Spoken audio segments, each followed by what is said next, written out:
한겨레 신문에서 어제 단독 보도한 내용인데요. 사실상 VIP 경로 전날 대통령실이 그 최혜병 관련된 그 수사 미공개 보도자료까지 챙겼다. 수사단의 보도자료지 전문을 입수해서 보도를 했는데요. 사실 이 내용을 가지고 브리핑을 하려고 했었잖아요. 그렇죠. 그렇죠? 언론 브리핑 하려고. 국회에 가서도 브리핑을 하고 그리고 또 오후에는 언론 브리핑도 하려고 했었는데 국회 브리핑도 하지마, 언론 브리핑도 하지마. 그래서 다 차단됐던 바로 그 내용인데 정작 본인들은 이 보도자료를 챙겨갔다는 거예요. 그렇죠. 그러니까 왜 이렇게까지? 그 보도자료를 챙겨가기 전에 며칠에 걸쳐서 장관 보고서를 달라고 목을 맸습니다. 저는 그게 로비설의 하나의 중요한 근거라고 봐요. 로비 공로설. 왜냐하면 그걸 대통령한테 단순 보고하기 위한 거라면 네. 그렇게 속된 말로 망신까지 당하면서 네. 그 예하 기관에 망신까지 달라니까 못 준다. 왜 달라고 하느냐라고 항의하는 그런 지경이 됐는데도 대통령실이 이 보도자료가 왜 필요하냐는 거죠. 그러니까요. 그리고 그걸 받아간 사람이 참 음습한 얘기를 합니다. 이거 우리한테 보냈다. 여기 우리 쪽에라는 표현이 있어요. 우리 쪽? 우리 쪽에. 우리 여기서 쪽에 우리 쪽은 대통령실? 그런 거겠죠. 그걸 받아간 김 모 대령이 우리 쪽에 보냈다는 말 하지 마. 아. 이 보도 자료만 가지고도 우리 쪽에 보냈다는 말 하지 마는데 정작 자기들이 요구했던 장관 보고서가 갔다면 어떻겠습니까? 그리고 이미 장관 보고서의 내용도 임기훈 국방비서관이 김기한 사령관과 7월 30일 날 통화하면서 대부분의 내용이 넘어간 것 같아요. 그래서 왜 그걸 미리 보려고 했느냐. 이건 뭔가 분석해서 대책을 만들려고 하는 것이지 단순히 대통령한테 보고하기 위한 거였느냐. 그렇게 보기 좀 어렵지 않느냐. 왜냐하면 그 보고 목적이라면 그렇게 자세한 내용이 필요하지도 않고요. 그리고 그렇게 여러 날에 걸쳐서 다양한 경로로 확보하려고 노력하지도 않았을 거다. 그런데 당시에 박정훈 대령한테 한 얘기는 안보실장님이 좀 보고 싶어 하신다. 그런 얘기가 있었죠. 근데 이제 가장 정확한 멘트로 남아있는 것은 박진희 군사보좌관이 보낸 7월 30일 날 보낸 텔레그램입니다. 뭐냐면 이 문제는 안보실에 보고돼야 될 것 같다. 내일 아침까지는 국방비서관한테 알려져야 된다. 이런 말을 하거든요. 명확하게 물론 그 사람이 대통령이라고 지칭하진 않았지만 안보실 또는 국방비서관을 지칭했기 때문에 이건 내용을 알고 싶어하는 그 용산의 니즈가 있었다라는 것이 명확하게 나오죠. 그러면 지금 정황을 보면 지금까지 나온 그런 그 사실된 확인들을 종합을 해보면 이게 공직기관 비서관실뿐만 아니라 안보실 총체적으로 용산이 다 움직였다고 봐야 될 것 같아요. 그러니까 이제 제가 왜 그 누구누구 수사 언동하면 안 됨이라는 게 대통령 본인의 말씀이라고 생각하냐면 8월 2일 날 이첩이 강행된 직후에 안보실이 나서고 공직기강 비서관이 나선 게 아니에요. 곧바로 공직기강 비서관이 나섰다니까요. 그 얘기는 뭐냐면 그 얘기는 뭐냐면 이게 직보됐다라는 얘기예요. 대통령께. 그 국방장관이 8월 2일 날 11시 13분에 전화상으로 보고를 받고 은밀하게 자기 개인 폰으로 다시 전화를 해달라고 합니다. 김기한 사령관한테. 그동안에는 박진희 군사보좌관 폰을 썼어요. 문자를 보내거나 전화를 할 때. 근데 이첩이 강행됐다는 사실을 보고받고는 곧바로 은밀하게 내 번호로 개인 폰으로 전화 좀 해줘 라는 메시지가 있었어요. 그리고 나서 개인 폰 통화를 합니다.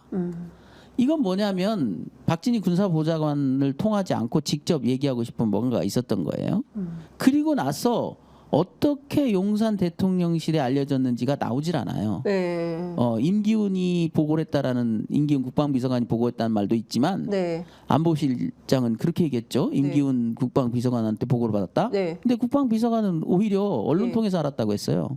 그러니까 말이 안 맞네요. 그때 당시에는 안보실이 아니고 안보실은 뒷전이었다니까요. 그러니까 12시 50분에 임종득 2차장이 놀래가지고 전화를 한 겁니다. 대책을 마련하려고 전화한 게 아니에요.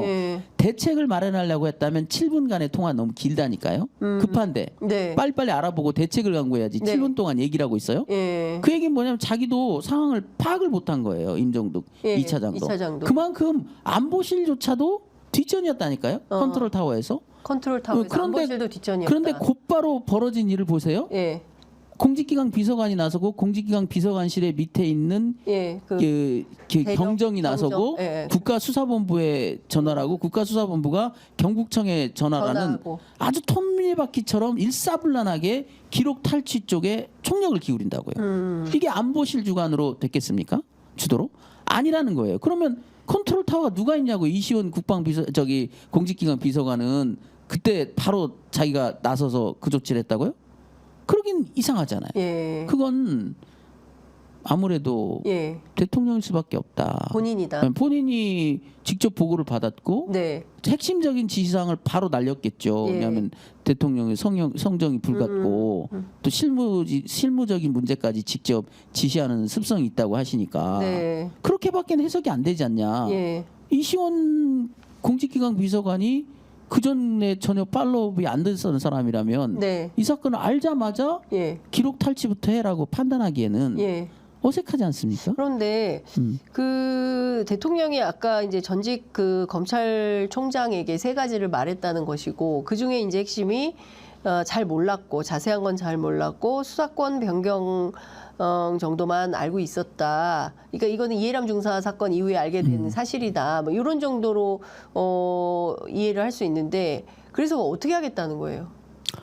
그러니까 이제 뭐 지금요. 네. 이 상황에서 네. 그건 뭐 여러 가지 이제 제가 어떤 프로에 가서 내 책임 아니다 뭐 이런 거예요. 그쪽도 슈퍼컴퓨터를 돌리고 있고 블루스팟이 있을 것이다. 그 블루스팟 중에 하나가 그거 아니겠느냐. 특검을 받고 예. 경로까지 인정하되 특검을 받으면서 경로를 인정하고 예. 경로는 아무런 동기가 없어. 순수했어. 예. 조사해보면 나올 거야라는 프레임으로 가려는 거 아니겠느냐. 그것도 하나의 블루스팟으로 지금 찍히고 있는 거 아닐까?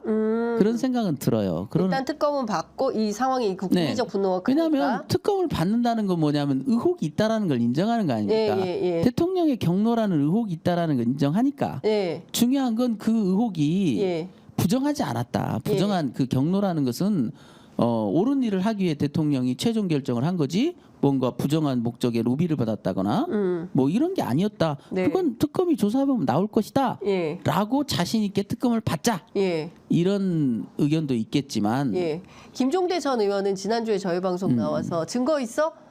내가 경로했다는? 뭐 이런 얘기를 했다는 소문도 있다고 전해줬어요. 네, 뭐 비슷한 출처 같습니다.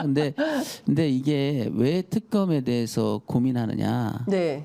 그걸 알기 때문인 것 같아요. 왜냐하면 그 제가 초기에도 그런 얘기 있지만 대통령의 경로가 7월 31일 날 하루로 끝났다면 네. 큰 파장은 없을 겁니다. 그런데 8월 1일, 8월 2일, 네. 8월 23, 24, 네. 29, 30 예. 여기까지 쭉 이어지는 예. 경로 모드였다면 네. 그리고 그 과정에서 군사법에 깊숙이 개입했다면 이건 탄핵 사유거든요. 그들은 더 잘할 거 아닙니까? 네. 네 죄를 네가 알렸단데 우리는 이제서야 이시원을 알고 네. 야 이런 놈 봐라. 그러면서 이렇게 거짓말했군 이러는데 네. 그들은 다 알 거라고요. 예. 그럼 더 두렵겠죠. 예. 그 블루스팟은 찍히지만 또 하나의 우려는 있을 겁니다. 뭐냐면 안 돼. 예. 그렇게 해서 해결될 일이 아니야. 어차피 이건 예. 특검 가면 예. 특검 가면 예. 지금까지 특검에서 밝혀지지 않은 일이 거의 없었어요. 네. 뒤돌아보십시오. 네. 팩트는 다 밝혀졌어요. 특검을 하면 다 나올 거란 얘기죠. 특검은 기획대로 안 가요. 네. 예. 특검은 그대로 나옵니다. 네. 그러면 다 드러날 텐데 예. 감당할 수 있겠어? 저 뭐 무슨 드라마 멘트 같지만 예. 감당하실 수 있겠습니까? 감당할 수 있겠습니까? 그거 다 밝혀지는데 감당할 수 있겠습니까? 그때 국민들이 좀 관심도가 떨어져가지고 네. 에이 뭐 다 지나간 얘기지 뭐라고 할 것 같습니까? 네. 여기에 대한 답이 없을 거예요. 블루스팟은 분명 찍혀요. 네. 저기 이런저런 그 계산기를 두드려 보면 경로까지만 인정하고 네. 시간을 번 다음에 특검으로 가면 특검에도 시간이 걸리고 기소 재판안에도 시간이 걸리기 때문에 네. 이게 탄핵의 어떤 촉발점이 되지는 않을 것이다.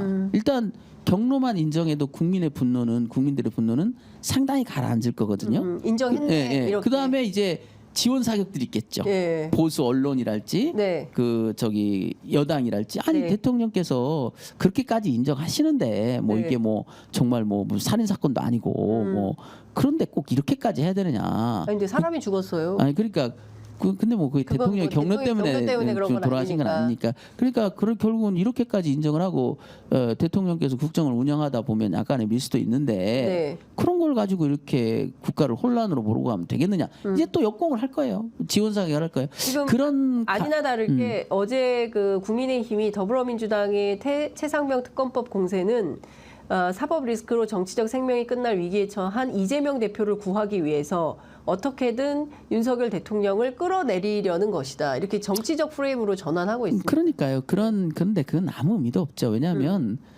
이재명 대표하고 이 사건하고 무슨 관계가 아무 상관이 없죠. 아무 상관이 예. 없습니다. 저기 네, 이런 정치 공세는 시작이 된 것 같습니다. 그러니까 그게 이제 아까 말씀드린 블루 스팟이 찍히는 이유가 그걸 예. 거라는 거예요. 물론 위험성은 있다. 그러나 특검을 받고 경로설까지만 인정을 하면 네. 지원 사격이 가능하고 거기서 전선을 구축할 수 있고 시간을 벌 수 있고 혼전으로 갈 수 있다. 네. 그런 상황에서 뭔가 정치적 또 변동이 또 있다면 잊혀져 버릴 거다. 알겠습니다. 그게 안전하지 않느냐라는 블루스팟이 분명히 찍히고 있을 거예요. 그쪽에도. 지금 이제 10시가 다 돼서 마무리해야 되는데 간단하게 내일 재판은 어떤 게 주요 쟁점이고 누가 증인으로 출석합니까? 정종범, 유재은 두 분이 나오는데요. 네, 내일 재판에. 네, 예. 정종범 부사령관이 뜨거워진 거죠. 네. 왜냐하면 유재은 법무관리관은 이제 철진한 쟁점입니다. 왜냐하면 뭐 개입했던 거 분명하고 예. 혐의자 빼라고 했던 거 증거도 이미 다 나와 예, 있고. 예. 근데 정종범 부사령관이 받아 적은 그 휴가의 비밀. 예. 이거야말로 이제 휴가의 비밀. 국민들이 묻고 싶은 예. 누가 시켰어? 예. 화냈다면서 누가 시킨 거야? 예. 여기에 대한 대답이 될 수 있기 때문에 예. 굉장히 그게 지금 그쪽도 예민할 거다. 왜 이렇게 휴가에 집착했을까요? 그러니까요. 저도 그걸 물어보고 싶다니까요. 정종범 부사령관을 불러서 네. 다른 건 다 차치하고 예. 도대체 왜 휴가가 그렇게 중요해서 예. 물론 당신이 지시한 건 아니지만 예. 당신이 받아 적어 왔으니 예. 다른 사람보다는 당신이 더 잘할 거 아니냐. 예. 말 한 사람은 아직 안 불려왔으니 예. 당신이 듣기에는 어땠느냐. 들을 때. 예, 그리고 나서 이제 사령부에 가서는 거기에 대해서 무슨 후속 조치가 있냐. 수사 기록이 안 나오거든요. 정종범의 진술 주소에 일체 언급이 없습니다. 그 휴가 관련. 네, 휴가 관련해서. 왜냐하면 그게 국방장관의 긴급한 지시였기 때문에 네. 돌아가서 뭔가 후속 조치를 해야 되잖아요. 그렇죠. 휴가를 진짜 처리를 했는지. 예. 그거에 대해서 임성근 사단장 휴가를 보내라는 거잖아요. 그거 같아요. 예. 임성근 사단장 왜 그게 내 휴가를- 휴가냐고까지 예. 따져요. 그런데 그런데 여러 가지 그것도 제가 물어보려고 그래요. 예. 무슨 이 휴가냐? 일사단장 이 휴가는 일사단장인 거냐 아니면 초급 간부 트라우마를 걱정해서 초급 간부들 휴가 주라자는 얘기냐. 그럼 후속 조치가 어떻게 되냐 보면 알 거 아닙니까? 네. 자 후속 조치가 뭐냐 그 예. 부분에 대해서. 그러니까 휴가를 보내고 뭔가 모종의 조치를 취하려고 했었던 것은 그러니까 아닌가라는 적어도 게김 변호사님 아니 그건 알 수 없지만 예, 이 예. 내일 정종범 부사령관을 통해서 그걸 확인해 보자는 얘기죠. 아. 도대체 엄명을 받아 적어 왔으니 네. 6번 항목입니다. 그게 그래도 네. 10개 항목 중에 6번째예요. 예. 그러면 거기에 대한 후속 조치가 있어야 되잖아요. 주요 순위로 6번째란 얘기네. 논의를 했었고 후속 조치를 했을 테니까 네. 사령부에서 그 부분에 대해서 어떤 논의가 됐고 후속 조치가 됐는지 아는 게 있느냐. 뭐 없다고 할 가능성이 높긴 하지만 네. 그래도 따져 물어봐야 되겠죠. 알겠습니다. 네. 자, 오늘 하여튼 최혜병 사건과 관련해서는 저희 프로그램에서도 집중적으로 계속 다루고 있습니다. 다음 주 화요일 국무회의가 예정이 되어 있고 이 자리에서 대통령이 아마도 거부권 행사 가능성이 굉장히 높기 때문에 아마도 다음 주는 폭풍의 한 주가 되지 않을까 싶습니다. 예, 거부권 행사하고 그리고 그 주 마지막 토요일에 또 집회까지 예정이 되어 있고 실제로 10번째 거부권을 행사했을 때 우리 국민들이 어떤 판단을 할지 그것도 좀 지켜봐야 되는 주요 현안이 아닌가 싶어서 오늘 모시고 말씀 들어봤고요. 거부권 행사하시면 또 나오시죠. 그러니까요. 그러지 않기를 바라는데요. 예, 그러지 않기를 바라지만 그렇게 될 것 같은 걱정이 앞섭니다. 예, 불길한 예감이 네. 좀 듭니다.